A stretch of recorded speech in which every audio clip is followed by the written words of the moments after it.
Grabe, tambak malala ang sinapit ng LA Lakers kontra sa Cleveland Cavaliers. Standing ovation naman ng home crowd sa anak ng Cleveland na si Bronny James Jr. LA Lakers versus Cleveland Cavaliers. Ang muling pagbabalik ni The King sa kanyang hometown matapos maibigay ni LeBron ang una nilang kampyonato noong 2016. This time hindi lang si LeBron ang maglalaro, kasama na niya ang kanyang anak na si Bronny na isa na ring NBA player ngayon.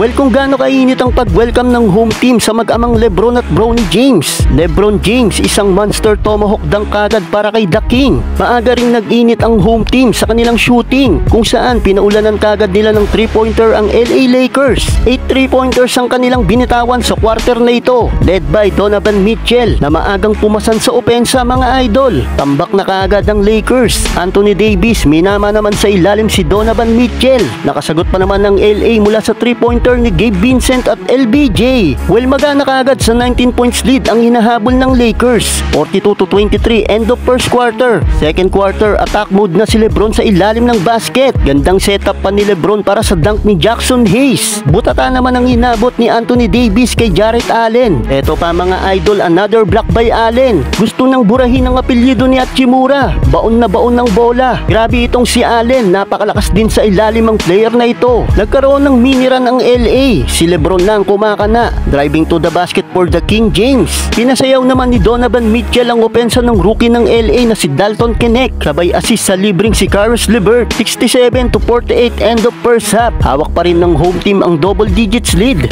Entering the third quarter, gandang full court pass ni Reeves sa open dunk ni LeBron James. Tumagot din sa kabila ng isang dunk si Dean Wade. In control pa rin ng Cavs ang laban kahit bumubuhat na itong si LeBron sa opensa ng Lakers. Attack mode na, pinagkakaldag ang depensa ng Cavs sa ilalim. Total of 18 points na for the King James. Yun nga lang, tambak pa rin ng Lakers ng halos kalahating buwan. 99-79 end of third quarter. Tinatamad na si LeBron matapos ma-steal ang bola sa pasasana ni Dalton Knecht. Under half minute mark ng last quarter, suko na ang LA. Pinaupo na ang kanilang mga key player. Excited naman ang home crowd na mapanood na maglaro itong si Bronny. Sigawan mga idol nung ipasok na itong si Bronny James Jr. Standing ovation mga idol. Grabe ang respetong ipinaparamdam ng Cleveland sa mag-amang James. Lalo na kapag hawak ng bola itong si Bronny. Dumadagundong ang buong arena mga idol. Last 2 minutes, Bronny James Jr. hitting the first 2 points as an NBA player. Grabe lalo ang sigawan ng mga fan. Lehitimong anak ng Cleveland Cavaliers itong si Bronny. Kaya ganun na lang ang pinapakitang suporta ng home crowd. Well, sa uli panalo ang Cleveland Cavaliers. Final score 134-110. Nakapagtala ng 26 points si LeBron. 22 points naman si Anthony Davis. Sa Cleveland, pinangunahan ni Evan Mobley with 25